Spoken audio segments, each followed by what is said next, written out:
Kalau kita ditugaskan orang menjadi imam, kita mesti menjaga diri. Jangan sampai kita tergolong orang fasik. Itu amanah. Jangan sampai kita melakukan dosa besar atau mengekali dosa kecil.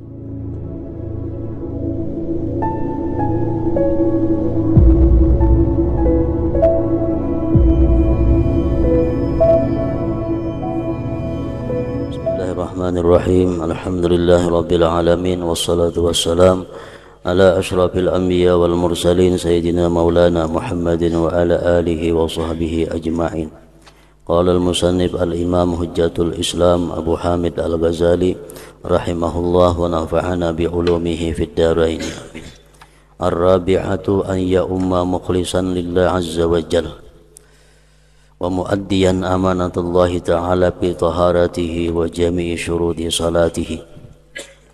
Ammal ikhlas fa bi an la ya'khudha 'alaiha ujrah faqad amara Rasulullah sallallahu alaihi wasallam Utsman bin Abil As Ats-Tsaqafi wa qala ittakhidh muazzinan la ya'khudhu 'alal azani ajra bal azanu tariqun ila shalah fa hiya aula bi an la yu'khadha 'alaiha ajrun. فإن أخذ رزقا من مسجد قد وقف على من يقوم بإمامته أو من السلطان أو أحد الناس فلا يحكم بتحريمه ولكن ما هو مكروه والكراهية في الفرائض أشد منها في التراويح وتكون أجرة له على مداومته على حضور الموضع ومراقبة المصالح المسجد بإقامة الجماعة لا على نفس الصلاة. Wa ammal amanah fahiya taharatu batinan anil fisqi wal kaba'ir wal israri 'ala as-saghair wal mutarashshihu bil imamah yanbaghi ay yahtariza an zalika bi juhdihi fa innahu kal wafdi wasyafi'i lil qaum fa yanbaghi ay yakuna khairal qaum wa kadha at-taharatu zahiran 'anil hadathi wal khubuthi fa innahu la yattali'u 'alayhi siwa فإن تذكر في أثناء صلاته حدثا أو خرج منه ريح فلا ينبغي أن يستحي بل يأخذ بيد من يقرب منه ويستخلفه فقد تذكر رسول الله صلى الله عليه وسلم الجنابة في أثناء الصلاة فاستخلف واستغسل ثم رجع ودخل في الصلاة إلى آخر. Makna daripada kalam Al-Imam Al-Ghazali tersebut adalah yang keempat, tugas-tugas yang mesti dilakukan oleh seorang imam sembahyang. Ia menjadi imam agar ikhlas karena Allah Azza wa Jalla dan menunaikan amanat Allah Ta'ala dalam kesuciannya dan seluruh syarat-syarat salatnya. Jadi imam artinya mesti ikhlas dan mesti menunaikan segala syarat-syarat sah sembahyang.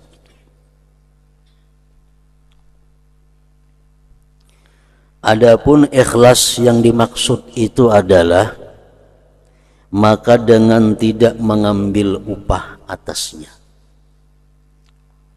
Artinya inya menjadi imam itu kada digaji.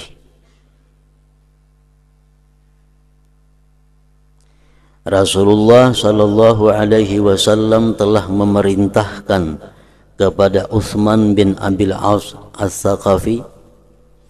Ujar Rasulullah kepada Utsman, jadikanlah muazzin yang tidak mengambil upah atas azan itu. Cari muazzin nang hakun kada beupahan. Itu nang diulah jadi muazzin di masjid-masjid. Jadikanlah muazzin yang tidak mengambil upah atas azan itu.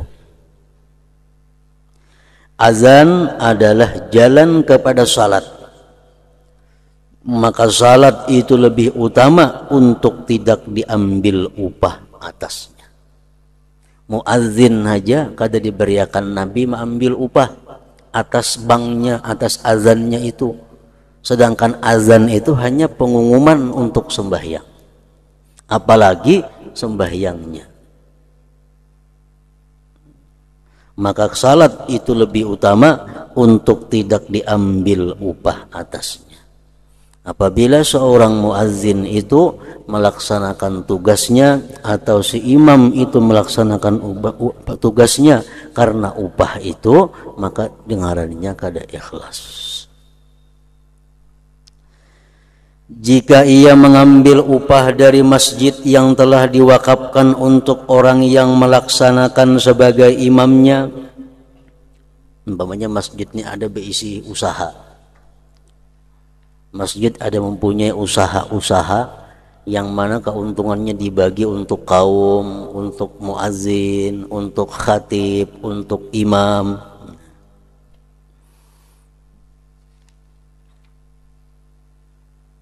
Jika ia mengambil upah dari masjid yang telah diwakafkan untuk orang yang melaksanakan sebagai imamnya, atau dari sultan, pemerintah membuat satu kebijakan bahwa imam-imam tetap di masjid itu digaji, diberi honor. Itu ketetapan pemerintah, bukan masjid nang memberi upah, bukan masyarakat betuturuk memberi upah, kada, tapi pemerintah atau perorangan manusia. Ada orang sugih yang menjamin bahwa imam di masjidku tuh gaji tiap bulan sekian, maka tidak dihukumkan dengan haram. Maka tidak dihukumkan dengan haram. Tetapi makruh. Artinya kada sampai derajatnya kepada haram. Jadi imam yang mengambil gaji dengan tugas imamnya, muazzin yang mengambil gaji dengan tugas azannya, khatib yang mengambil amplop berian pengurus masjid, itu kada dihukumkan haram. Kada dihukumkan haram, tetapi makruh. Makruh dalam salat fardu lebih bersangatan daripada makruh pada salat tarawih. Di kampung ada bisi imam tarawih, mencari imam lain, dikontrak sebulan, digaji imam itu makruh juga, cuma makruhnya kada seberat sembahyang fardu. Makruh lebih inting daripada sembahyang fardu. Kalau sembahyang fardu itu imamnya bagaji, makruhnya lebih berat daripada makruh sembahyang sunat nang bagaji tadi. Makruh dalam salat fardu lebih bersangatan daripada makruh pada salat tarawih. Upahnya itu adalah atas tetapnya menghadiri tempat itu dan mengawasi kemaslahatan masjid dalam menegakkan jamaah, bukan terhadap salat itu sendiri. Upahnya itu upah ungkus ke sana menulaki. Itu yang dimaksud upah makruh tadi. Makruh itu amun upah sembahyangnya diupah, itu ada boleh. Ya kakak-anakannya sembahyang diupah, hanya mau sembahyang lah. Nah, jadi upah itu kada sampai kepada haram, tetapi makruh itu upah untuk biaya menghadiri ke tempat itu, biaya mengawasi kemaslahatan jamaah di masjid itu. Nah, itu yang diupah, bukan terhadap salat itu sendiri. Amun sembahyangnya kada boleh diupah. Nah, jadi imam sembahyang mesti ikhlas. Artinya melaksanakan tugas imamnya, jangan memandang kepada upah atau honor. Adapun amanah, imam mesti amanah orangnya. Maksudnya amanah itu adalah kesucian batin dari fasik, dosa-dosa besar, dan terus menerus atas dosa kecil. Jadi kalau kita ditugaskan orang menjadi imam, kita mesti menjaga diri, jangan sampai kita tergolong orang fasik. Itu amanah. Jangan sampai kita melakukan dosa besar atau mengekali dosa kecil. Karena kalau kita fasik, kita jadi imam, kasihan orang yang di belakang. Kita ngarannya khianat terhadap mereka, menculasi lawan mereka. Kan hukum mengatakan bahwa makruh kita mengikut imam yang fasik.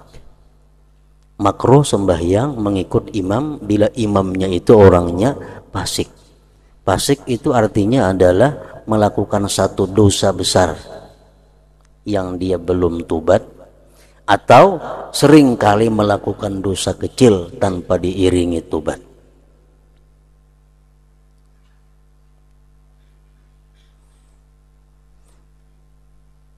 Jadi itu amanah. Orang kada tahu hati kita kayak apa. Orang kada tahu banyak kelakuan kita yang sebenarnya kayak apa. Lihat zahir kita baik, lihat zahir orangnya adil, tapi nyatanya kita di belakang kada setahu masyarakat kita melakukan dosa-dosa besar. Jadi imam kita ngarannya khianat kepada jamaah, khianat kepada makmum. Gara-gara kita sembahyang jadi imam, makmum jadi makruh mengikut kita, padahal mereka kada tahu. Khianat. Adapun amanat maka adalah kesucian batin dari fasik dosa-dosa besar dan terus menerus atas dosa kecil. Orang yang ditugaskan untuk menjadi imam itu sayogianya untuk memelihara dari yang demikian itu dengan kesungguhannya, karena ia seperti utusan dan orang yang memberi syafaat bagi kaum itu, maka sayogianya untuk menjadi sebaik-baik kaum itu. Itu salah satu di antara buruknya dosa. Para ulama mengatakan bahwa satu perbuatan dosa yang kita lakukan itu menimbulkan 10 macam kemudaratan. Sekali kita berdusta dengan tidak ada alasan yang benar, sekali kita berdusta dengan tidak ada uzur, maka satu kali dusta itu menyebabkan 10 mudarat bagi diri kita. Umpamanya dusta maksiatnya, sekali kita menggibah orang, kita dapat 10 mudarat, 10 keaiban, 10 cacat pada diri kita. Asrul uyub lidan bil wahid, 10 dosa, 10 aib untuk satu dosa. Mereka mengatakan bahwa yang pertama, kalau kita melakukan satu dosa, umpamanya kita menggunjing orang, akibatnya apa? Satu, askhata khaliqah, kita membuat murka Allah, membuat Allah kada katuju lawan kita. Nang dulunya Allah sayang lawan kita, dulunya Allah cinta lawan kita, tapi karena kita menggunjing orang, akibatnya Allah murka. Askhata khaliqah. Satu, itu akibat dosa.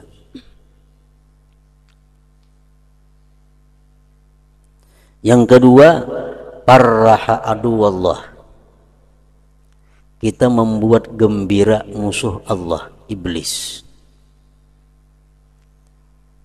Satu kali kita berdosa, satu kali kita menggunjing orang umpamanya, iblis gembira, musuh Allah senang.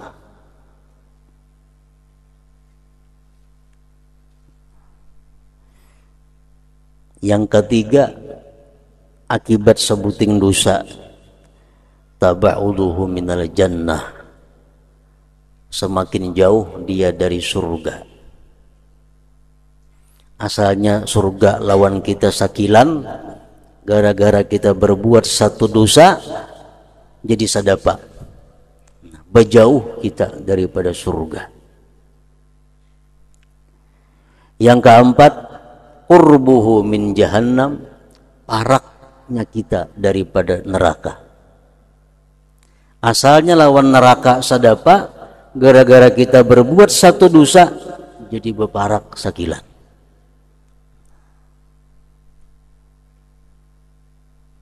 Yang kelima, satu perbuatan dosa itu menyebabkan kasalul ibadah, malas ibadah. Satu kali kita menggunjing orang, satu kali kita berbohong, itu mungkin membuat kita malas mengucapkan kalimat-kalimat yang baik, menyebabkan kita malas untuk berzikir kepada Allah, menyebabkan malas untuk bersolawat. Membaca zikir 1000 asa banyak bana sudah. Kenapa? Karena 1000 paling-paling perlu waktu 20 menit atau seperempat jam zikir.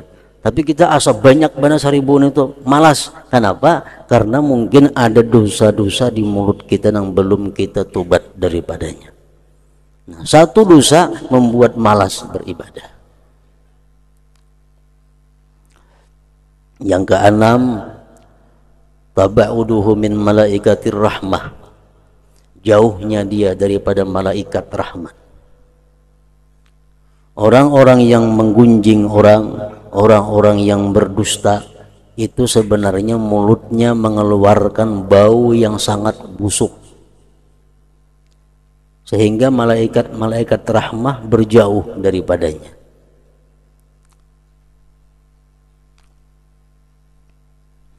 Yang kedelapan, tahzinun Nabi sallallahu alaihi wasallam, membuat sedih Nabi sallallahu alaihi wasallam.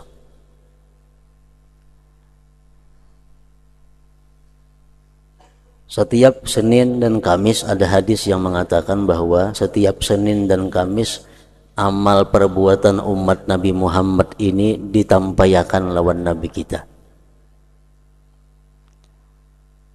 Setiap Senayan dan Kamis amal-amal perbuatan kita diperlihatkan kepada Nabi. Nah, wahai Muhammad, amal tingkah laku perbuatan umat engkau. Apabila Nabi melihat bahwa umatnya melakukan ketaatan ibadat, Nabi kita senang. Bila melihat umatnya melakukan hal-hal yang maksiat, Nabi kita huzun, sedih. Satu perbuatan dosa yang kita lakukan itu membuat duka cita Rasulullah sallallahu alaihi wasallam. Yang kesembilan, khiyanatul adamiyyin. Perbuatan dosa itu adalah kita berkhianat kepada manusia. Yang tadi maksudnya kita jadi imam, orang kada tahu apa kelakuan kita sebenarnya. Diberabai baik, kelakuannya adil, kelakuannya. Tapi sudah dibanjir maka kelakuannya bilang luar biasa umpamanya. Ini benakal keluar orang ini di kampung bina adil, bagus di kampung. Tapi di luar kampung sarabanya mau. Jadi orang kampung kada tahu, disuruh aja jadi imam, hakun jadi imam. Nah, inya ini ngarannya mengkhianati jamaah. Mengkhianati jamaah. Jamaah yang menganggap orang ini orang baik, orang yang bisa memberikan syafaat kepada sembahyangnya, orang yang bisa dianggap juru bicara menghadap Allah Subhanahu wa taala, ternyata orang ini orang yang sangat dibenci Allah. Nah, itu ngarannya khianat kepada manusia. Orang yang asalnya sembahyang jamaahnya berharap dapat pahala yang banyak, tapi karena dia orangnya fasik imamnya, akhirnya tidak dapat pahala. Kan menculasi orang ngarannya khianat. Contohnya sembahyang berjamaah, saksi pernikahan. Saksi pernikahan orangnya mesti adil. Orangnya mesti adil, itu syaratnya. Kalau orangnya kada adil, saksinya kada sah nikahnya. Nah, orang ini di kampung adil. Setahu masyarakat orang ini adil. Padahal di belakang kelakuannya fasik. Disuruh ini jadi saksi, hakun jadi saksi. Nah, nikah orang jadi berantakan. Nikah orang jadi kada sah. Karena inyan ini nang sudah tahu dirinya fasik, hakun jadi saksi nikahnya. Mestinya kalau sadar bahwa kita kelakuan kada baik, jangan mau jadi saksi nikah. Karena kasihan orang nikahnya jadi kada sah. Nah, itu ngarannya khianatul adamiyin, berkhianat kepada manusia. Berkhianat kepada manusia.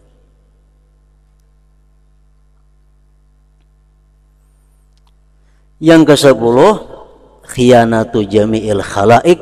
Dia bukan hanya berkhianat kepada manusia, tapi berkhianat kepada seluruh makhluk Allah Subhanahu wa ta'ala. Kenapa? Karena satu perbuatan maksiat itu bisa mengundang bala dan azab Allah Subhanahu wa ta'ala. Satu maksiat yang kita lakukan itu bisa mengundang azab Allah. Dan azab Allah ini iza nazala amma, bila mana turun umum. Inya kana orang yang baik-baik pun umpat kana gara-gara inya. Nah, jadi ngarannya perbuatan maksiat itu pelakunya ini berkhianat juga kepada seluruh makhluk-makhluk Allah. Karena bala itu ayam orang jadi matian, kambing orang jadi matian. Karena bala itu manusia jadi sengsara. Padahal gara-gara inya nang melakukan perbuatan dosa. Nah, khianat kepada seluruh makhluk. Jadi satu perbuatan dosa mendatangkan 10 kemudaratan. 10. Jadi seorang yang ditugaskan menjadi imam dituntut untuk menjaga diri, jangan sampai dia khianat kepada jamaahnya, khianat kepada makmum, yaitu menjaga diri daripada hal-hal yang membuat dia fasik.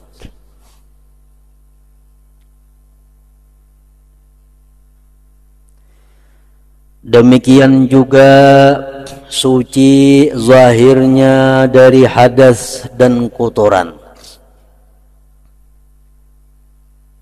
Karena hal itu tidak diketahui oleh selain dirinya. Imam tuh kada berwudu, tahulah kita. Kada tahu.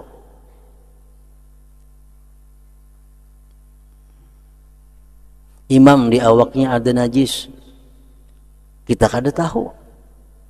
Nah, jadi seorang imam ini hendaknya menjaga dirinya daripada hadas dan najis. Karena hal itu tidak diketahui oleh selain dirinya.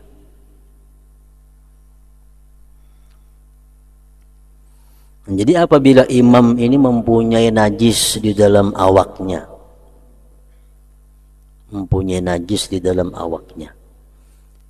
sudah tuntung sembahyang, hanyar tahu apakah baik diumumkan atau kada oleh imam nih. Tergantung najisnya. Bila najis itu najis yang zahir, najis yang nampak kelihatan, artinya amun jamaah tuh memperhatikan aja kepada imam, kelihatan najis itu. Nah, baik diumumkan bahasaan sembahyang. Contohnya si imam boleh terjajak tahi cacak. Menurut satu pendapat ulama, tahi cacak itu kada maaf. Kada maaf artinya kada sah sembahyang ada tahi cacak di awak. Si imam sembahyang di batis ada tahi cacak. Tuntung salam, imam melihat di batis ada tahi cacak. Cuma makmum kada denang menanggurunya. Berarti makmum kada melihat juga. Andai kata makmum memperhatikan, melihat makmum itu. Nah, kalau demikian halnya, si imam disuruh memberitahukan sembahyang kita bahasaan. Nang tadi kada asi ada tahi cacak di batisku. Nah, bahasaan semuaan. Tapi kalau najisnya itu najis yang tersembunyi, andai kata makmum memperhatikan, kada melihat juga makmum. Umpamanya si imam hendak ke masjid memakai tapih nang kana najis, tapih nang bekas takana kamih umpamanya, sudah karing kamihnya, sembahyang jadi imam, tuntung salam hanya sadar tapih nang ku bawa kamih tadi nih. Nah, ini ngarannya najis nang khafi, nang tersembunyi. Namun itu imam beranai aja. Seorangnya sembahyang bahasa, ulangi di rumah kaina, jangan diberitahukan kepada makmum. Makmum sudah sah sembahyangnya itu. Nah, jadi imam hendaknya menjaga diri, memperhatikan hal-hal seperti itu jangan sampai terjadi.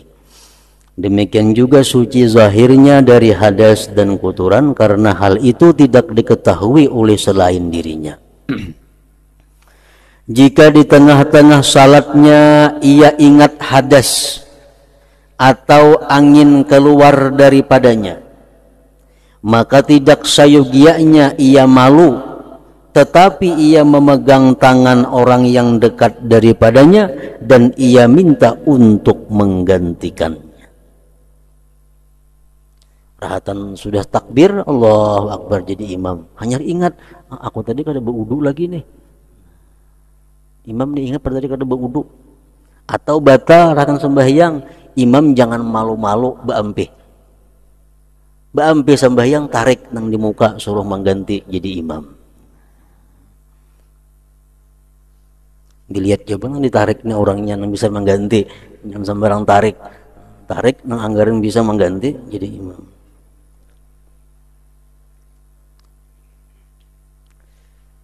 Maka tidak seyogianya ia malu, tetapi ia memegang tangan orang yang dekat daripadanya dan ia minta untuk menggantikannya.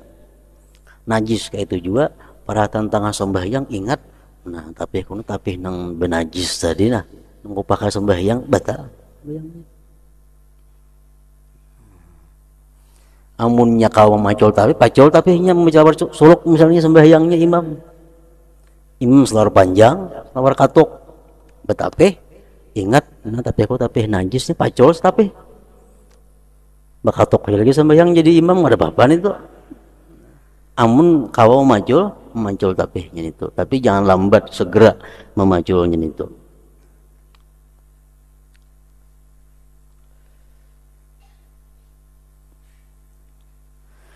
Rasulullah Shallallahu Alaihi Wasallam ingat janabah di tengah-tengah salat. Lalu beliau mengangkat penggantinya, beliau mandi kemudian kembali dan masuk ke dalam salat. Nabi kita pernah mempraktikkan itu, mengajarkan kepada umatnya bagaimana andai kata orang yang di tengah-tengah sembahyang ingat bahwa dia masih dalam hadas.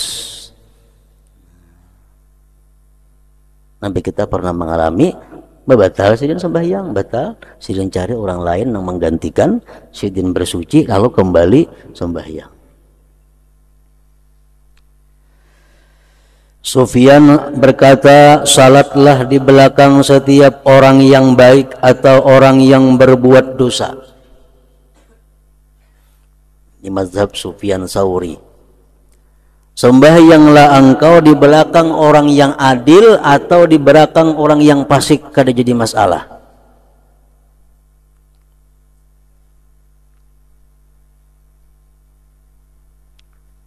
Salatlah di belakang setiap orang yang baik atau orang yang berbuat dosa. Artinya sembahyang fardu nang penting berjamaah, imamnya adil kah fasik kah kada jadi masalah. Ini pendapat Sufyan Ats-Tsauri.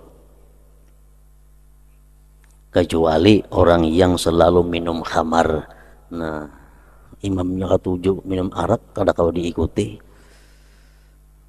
atau orang yang terang-terangan berbuat fasik, nah, sidin tu ketujuh terang-terangan berbuat dosa kada kau diikut, atau orang yang durhaka kepada dua orang tuanya kada kau diikut, atau pelaku bid'ah, pelaku ajaran-ajaran yang sesat, atau hamba sahaya yang melarikan diri daripada tuannya. Nah, kecuali itu jangan diikut kalau menjadi imam. Kalau pasik-pasik yang lain, ujar Sufyan Tsauri, ikuti. Nah, di dalam mazhab Syafi'i, Sufyan Tsauri ini mazhab tersendiri, beliau imam mazhab juga. Mazhab yang kelima Sufyan Tsauri.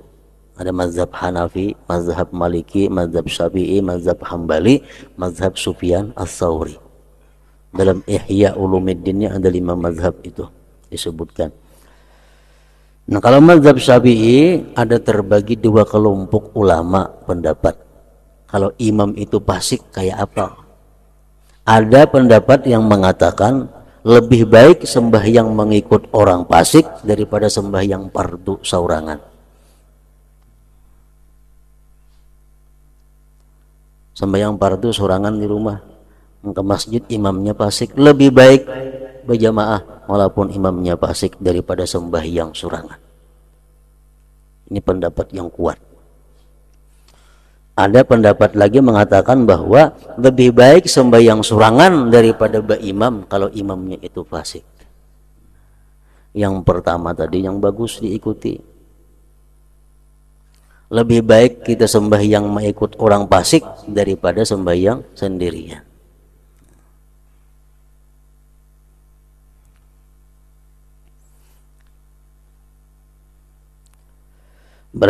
Sufyan berkata, salatlah di belakang setiap orang yang baik atau orang yang berbuat dosa, selain orang yang selalu meminum khamar, atau orang yang terang-terangan berbuat fasik, atau orang yang durhaka kepada 2 orang tuanya, atau pelaku bid'ah, atau hamba sahaya yang melarikan diri. Pelaku bid'ah itu pelaku-pelaku ajaran-ajaran, paham-paham yang kada dikenal di zaman Rasulullah Sallallahu Alaihi Wasallam. Seperti umpamanya orang yang mengatakan bahwa Allah Subhanahu Wa Taala itu bertempat. Allah itu bertempat.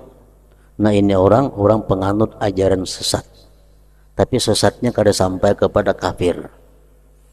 Kalau dia mengatakan bahwa Allah itu bertempat, tempatnya di atas, nah itu kafir sudah. Tapi kalau dia mengatakan Allah bertempat di situ aja, ini bid'ah. Menurut Sufyan Tsauri, orang yang berpaham seperti itu jangan diikut menjadi imam. Termasuk ajaran bid'ah orang yang membenci orang-orang yang tidak dibenci oleh Rasulullah Sallallahu Alaihi Wasallam. Itu bid'ah. Orang yang disayang Rasulullah, orang yang dihormati Rasulullah, orang yang dicintai Rasulullah, kita benci lawan mereka, itu bid'ah karena kita. Nah, jangan mengikut sembahyang di belakang orang seperti itu. Yang kelima, imam itu tidak takbir sehingga saf-saf itu lurus.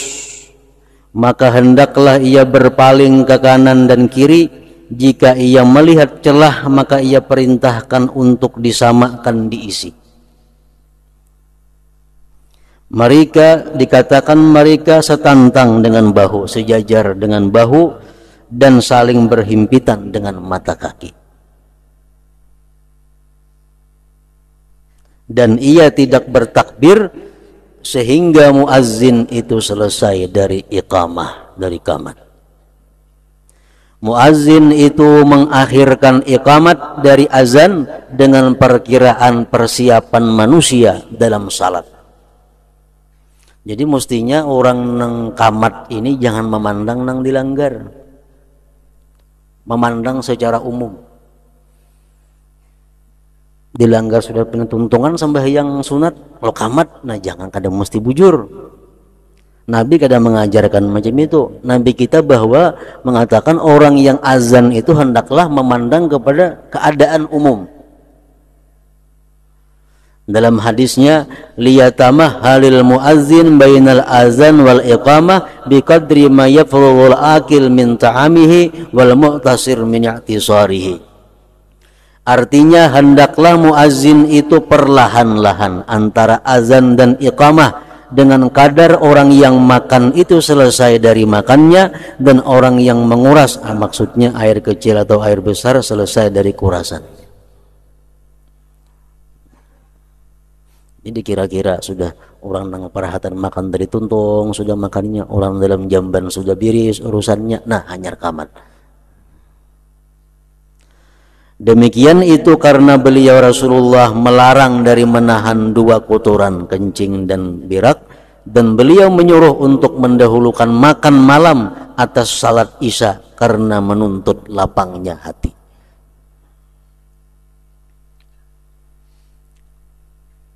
Yang keenam, tugas imam adalah ia mengeraskan suaranya dengan takbiratul ihram dan seluruh takbir-takbir yang lain.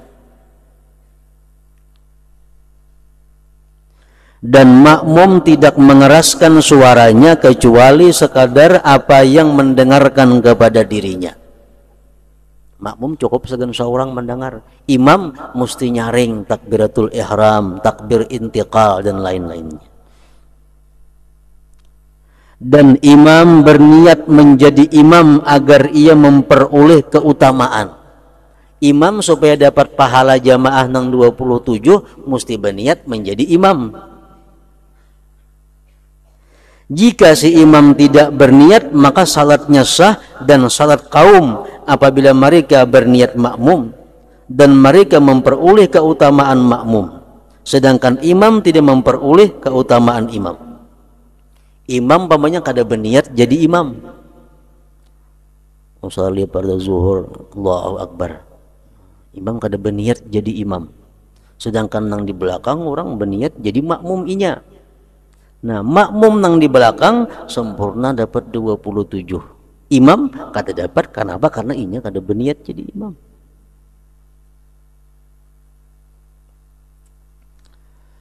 Hendaklah makmum mengakhirkan takbirnya dari takbir imam.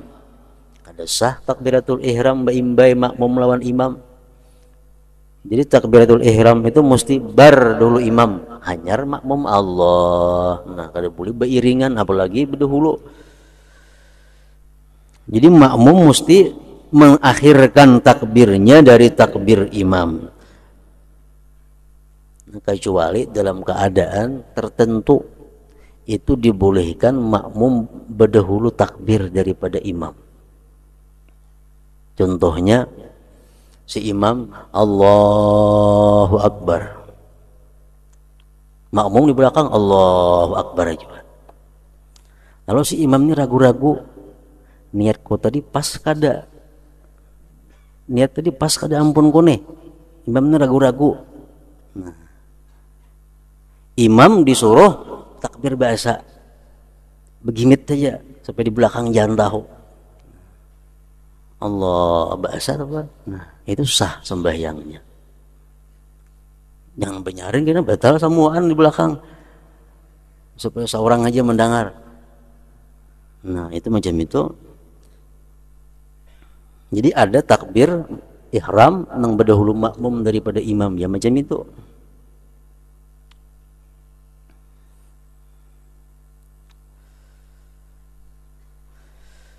Hendaklah makmum mengakhirkan takbirnya dari takbir imam, di mana ia memulai takbir setelah imam selesai takbir. Allahu a'lam. Adapun tugas-tugas pada qiraah bacaan maka ada 3, yaitu pertama, si imam nih melunakkan, artinya tidak terdengar oleh makmum pada doa istiftah dan ta'awudz seperti orang yang salat sendirian. Membaca doa iftitah imam begimit saja, membaca auzubillah imam begimit saja kayak orang sembahyang surangan. Dan ia imam mengeraskan menyaringkan al-fatihah dan surat setelah al-fatihah pada sekalian salat subuh 2 rakaat yang pertama pada salat isya dan maghrib. Demikian juga orang yang salat sendirian. Sembahyang subuh surangan benyaring kita kedua-duanya, kedua rakaatnya. Sembahyang isya saurangan 2 rakaat pertama benyaring, 2 rakaat terakhir begimit. Dan imam mengeraskan ucapan amin pada salat jahriyah. Jahriyah artinya maghrib, isya dan subuh. Imam benyaring juga amin. Demikian juga makmum. Dan makmum membersamakan bacaan aminnya dengan amin imam. Di dalam sembahyang tidak ada makmum disunatkan baimbai imam kecuali pada amin. Ruku baimbai imam makruh, sujud baimbai imam makruh. Tapi kalau amin baimbai sunat.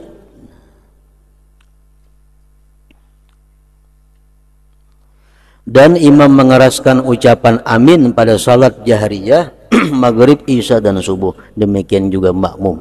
dan makmum membersamakan bacaan aminnya dengan amin imam, bukan mengiringinya. Artinya bukan imam berdahulu amin, hanya makmum amin juga berdudi, kada mau, mesti baimbai aminnya itu.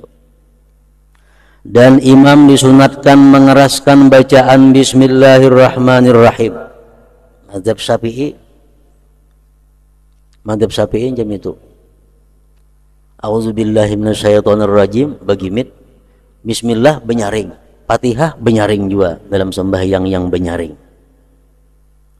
Sedangkan hadis padanya itu berlawanan. Hadis ada yang mengatakan bismillah itu bagi mit saja. Jadi a'udzubillahi minasyaitonirrajim. Bismillahirrahmanirrahim.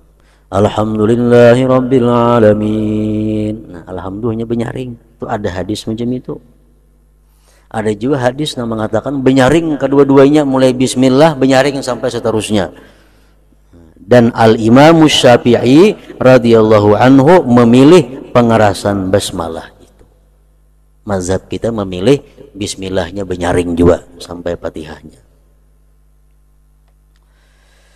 Yang kedua, tugas bacaan imam adalah imam dalam berdirinya mempunyai 3 kali diam. Demikianlah meriwayatkan Samurah ibnu Jundubin dan Imran ibn al-Husain dari Rasulullah sallallahu alaihi wasallam. 3 kali diam dalam berdiri. Yang pertama adalah setelah ia bertakbir, dan ini yang terpanjang diamnya.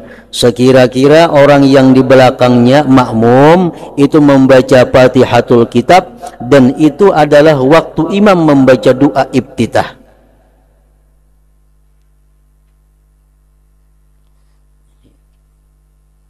Ini salah satu di antara pendapat, dan Imam Ghazali mengikuti pendapat ini. Jadi si imam Allahu Akbar, takbiratul ihram. Makmum Allahu Akbar, takbiratul ihram.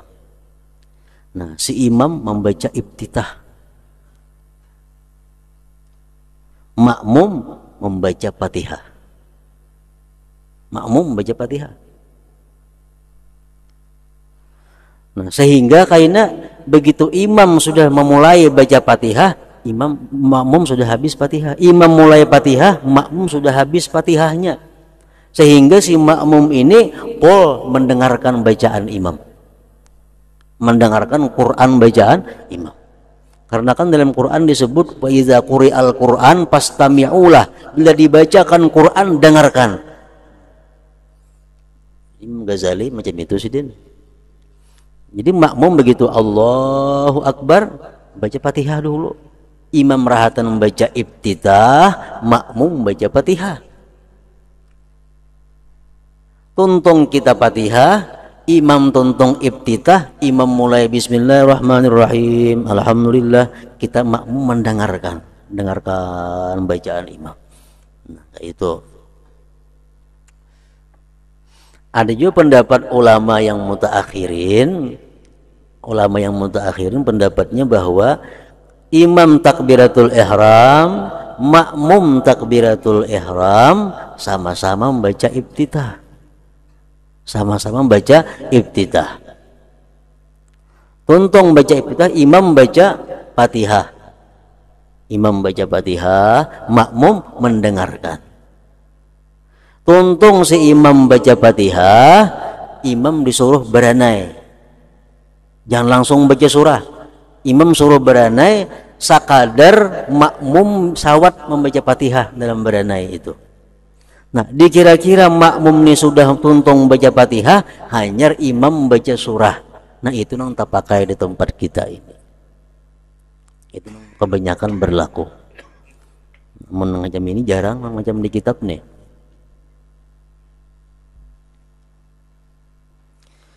Sesungguhnya jika ia tidak diam, keluputan akan mereka makmum daripada mendengarkan bacaan imam. Maka atas imam sesuatu yang kurang dari salat mereka. Dan jika mereka tidak membaca Fatihah di dalam waktu diamnya imam, dan mereka sibuk dengan selainnya, maka itu tanggungan mereka, bukan imam. Artinya kalau imam ini kada berdiam-diaman langsung aja, sehingga makmum kada ada kesempatan untuk mendengar bacaan imam. Imam bebacaan, makmum bebacaan juga. Karena imam kada memakai diam, terus saja langsung bebacaan. Ini ngarannya imam menzalim kepada makmum. Kenapa? Kada memberi kesempatan untuk mendengar bacaan Quran imam. Imam nang salah.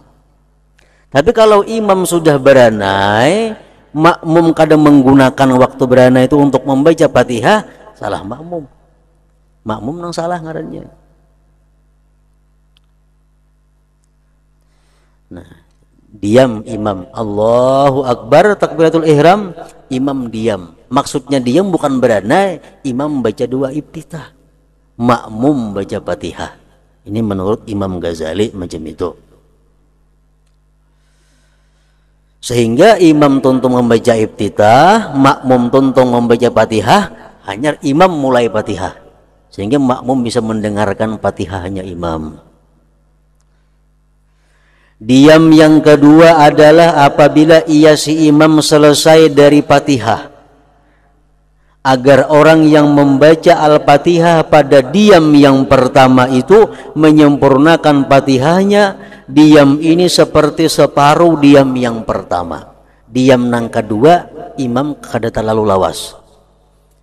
Diam nang kedua sesudah membaca Fatihah.